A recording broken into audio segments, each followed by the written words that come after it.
you felt you were responsible to protect anyone who was being mistreated or there was a wrong in their life. Right, right.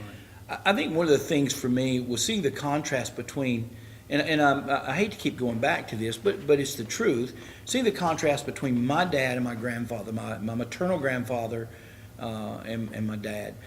So my maternal grandfather had a great name. Oh, On that's right. his deathbed, he's dying with cancer. The children are around, and he owed $10 to the pharmacy across the street. And one of the last things he said was to make sure to get money out of his wallet and go pay Yeah. that $10. That's the way he was talking to his children. But to see my grandfather, and to have his reputation to lean on. So often, small town, southern community, when you did something, whether it was wrong or you were applying for a job or whatever, one of the questions that was asked you was, who's your father? Yeah. I never answered that my dad was so and so. I always would say my grandfather is G.E. Dyson. Right. And I throw that name out in a heartbeat Yeah. because he had such a good reputation. It got me my first car loan, Right. his name.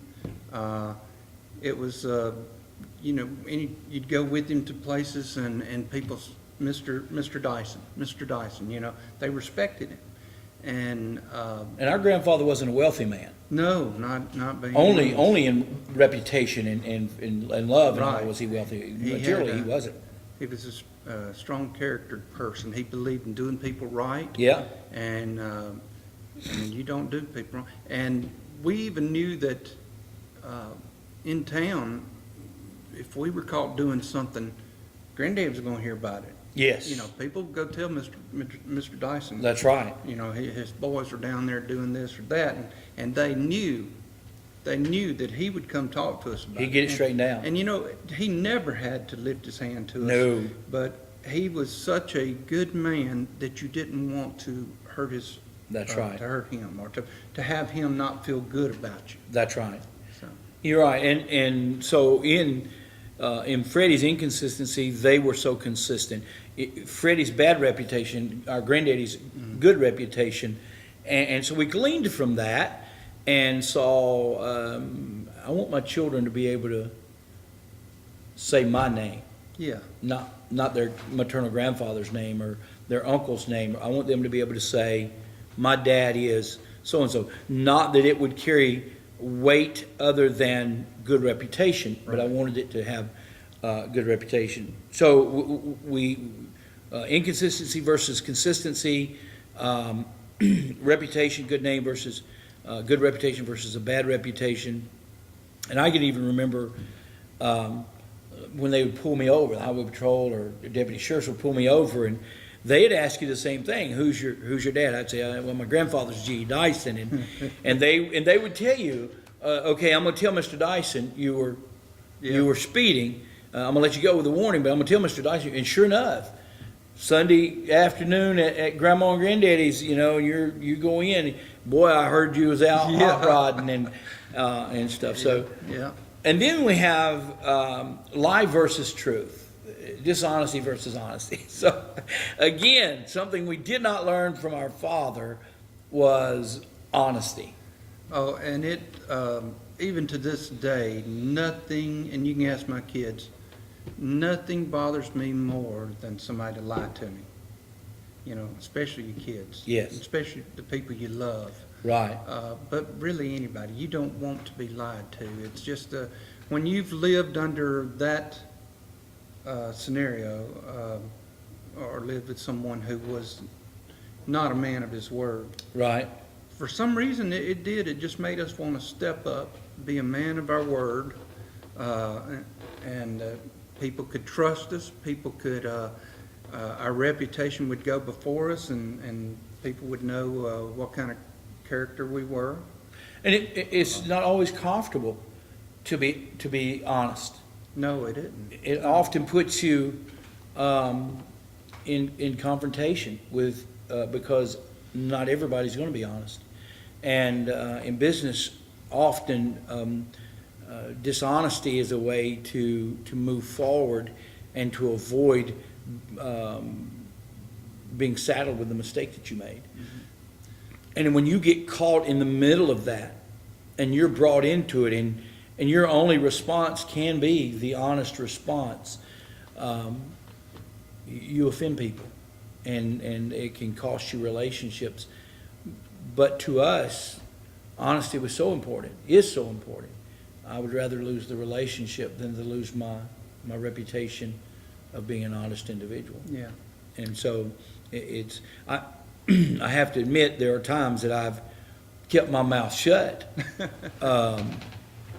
You know, my wife's asked me questions before that I knew there was no way to answer that honestly and still have a great relationship with my wife. And so I have kept my mouth shut a few times.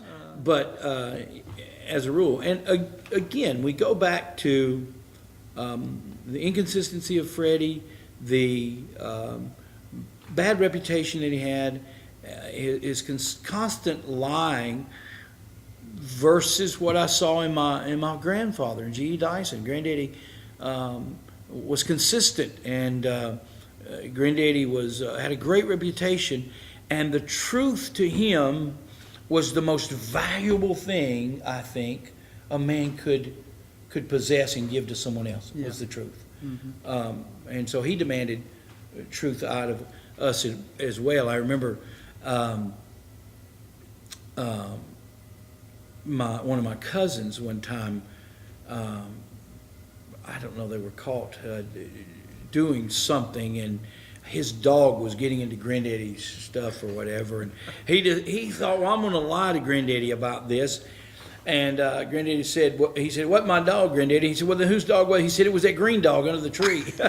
He couldn't come up with the color quick enough. He wasn't quick. He was quite hilarious most of the time, but He wasn't quick. The green dog under the tree. But we did come to the point, and where our honesty, it means a lot.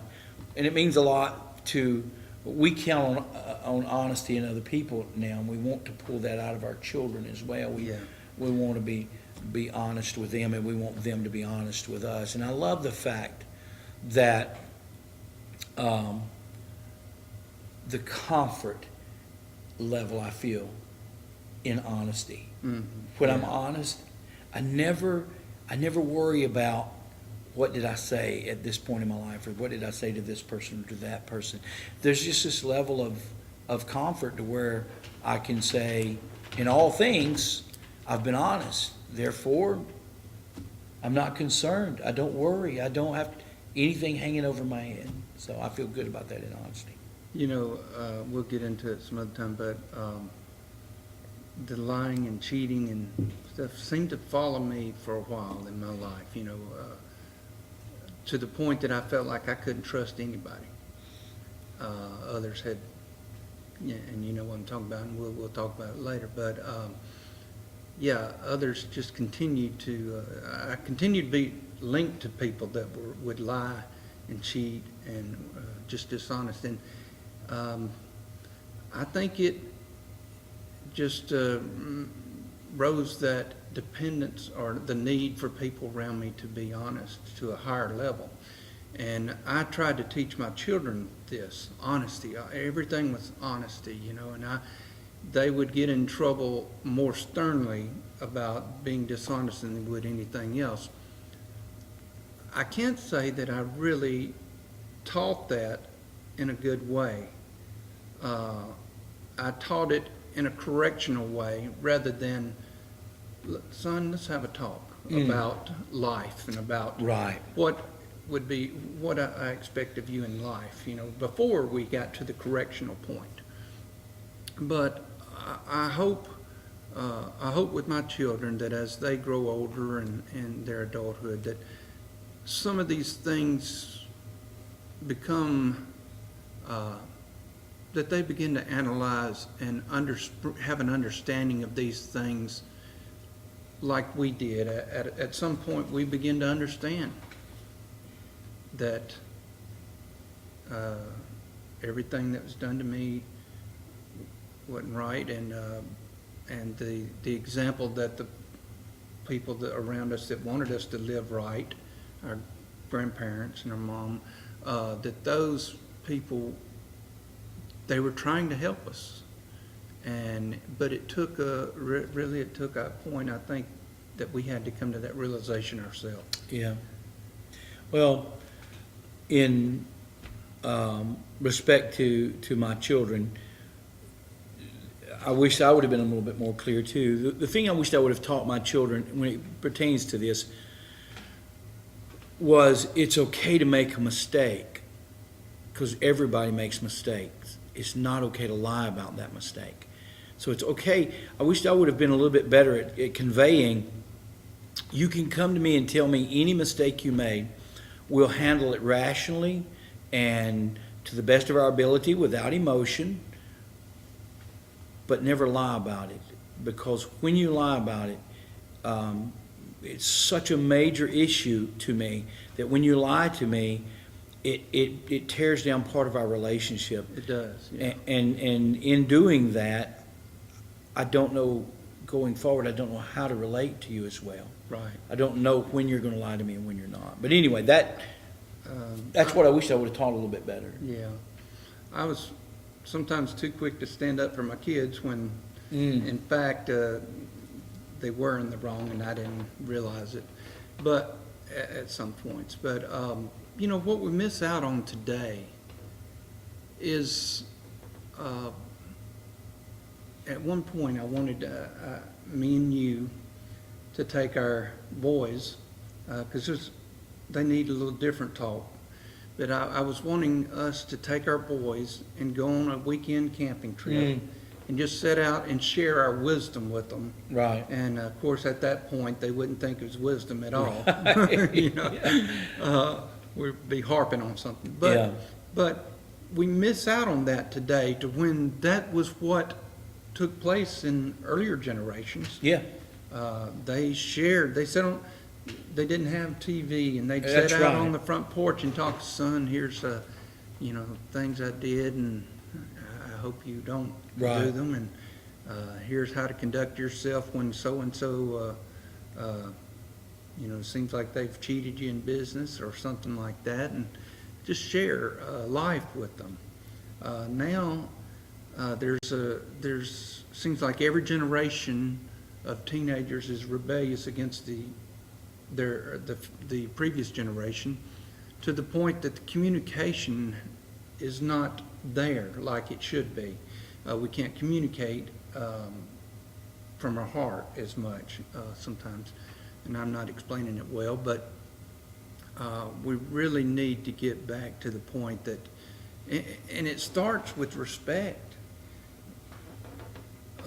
Our society has driven, it just teaches our kids not to have respect for their parents. I used to know, we moved around a lot, and I used to know that, okay, the first kids that show up at my doorstep to introduce themselves to my kids, those are not the ones I want my kids hanging around. That's usually the way it goes. I hate to say that, and I don't know why, but Yeah. it's like that. But usually the better, the kids that would be a good influence or be the same kind of character that I want my kids to be and that my kids are, those relationships take longer to build, yeah. because they're not accepting of just everybody and anything Right. and anybody's opinion.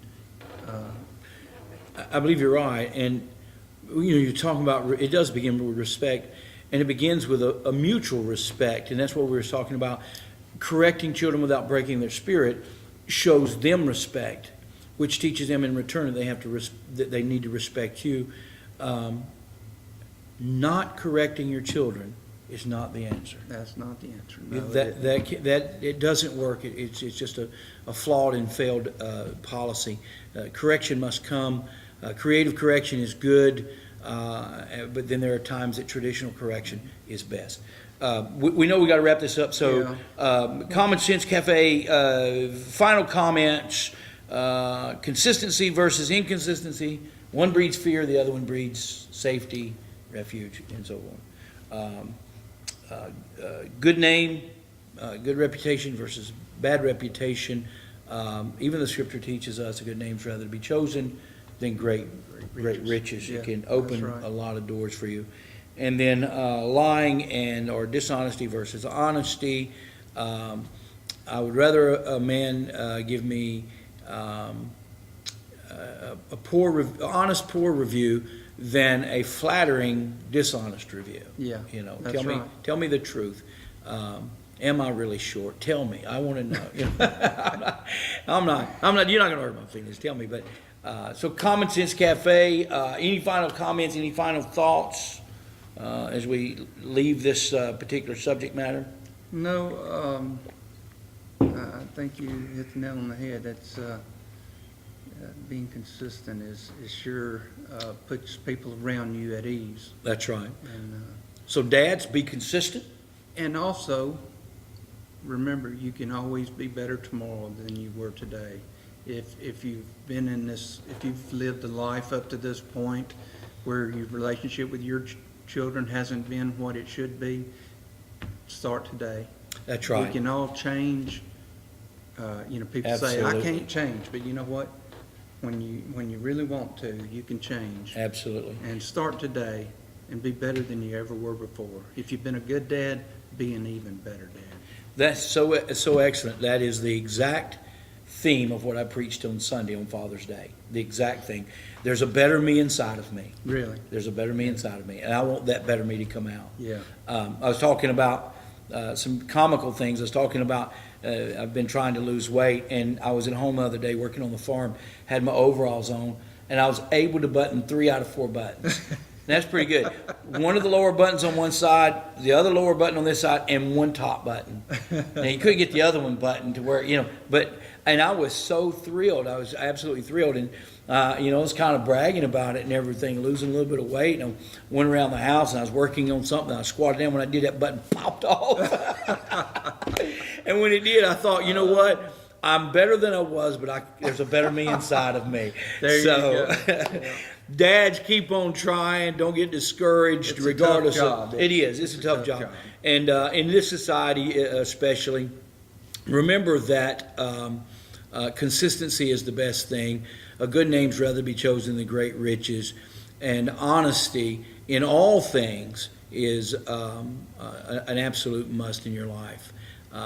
We hope that you've enjoyed our time together. Hope that something we've said, just the common sense things that we've talked about, will help you as you go forward. Once again, thank you for being with us from Jeff and at Common Sense Cafe.